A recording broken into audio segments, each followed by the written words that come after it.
என்னோட வயது எவ்வளோ இருக்குன்னு நினைக்கிறீங்க? நீ சொல்லுமா. இது தப்பா ரேட்டு சொல்லுங்க, பரவாயில்ல. ₹2 பயன்பட போடுறேன். 60. நான் இப்போ ரன்னிங் 80மா. சூப்பர்.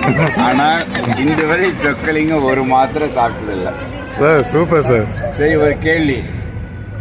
இதையே 100 வருடம் இயங்கணும். நீங்கள் எல்லாம் உறவினருக்கு பேஷண்ட்டாக வரக்கூடாது அப்படின்னு என்ன பண்ணணும்னு நினைக்கிறீங்க? ஒரு சின்ன டிப் கொடுங்க. சந்தோஷமா சிரிச்சிட்டு இருந்தா போதும் சார். எல்லாரும் பண்ணிட்டுங்கம்மா. மகிழ்ச்சி மட்டும்தான் இதயத்திற்கு தேவை. நீ வச்சிருக்கின்ற நகையோ காரோ படிப்போ எதுவுமே உன்னை காப்பாற்றாது.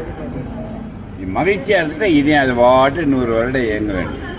ஸோ மகிழ்ச்சியை மட்டும், மகிழ்ச்சி இழந்தால் ஒரு நொடியில் உங்களை அழிச்சிட்டு போயிடும். அவ்வளோதான். அந்த மகிழ்ச்சி ஒன்று தான் காப்பாற்றணும். நிறைய பேர் எல்லாத்துக்கும் அடையணும்னு நினச்சி எல்லா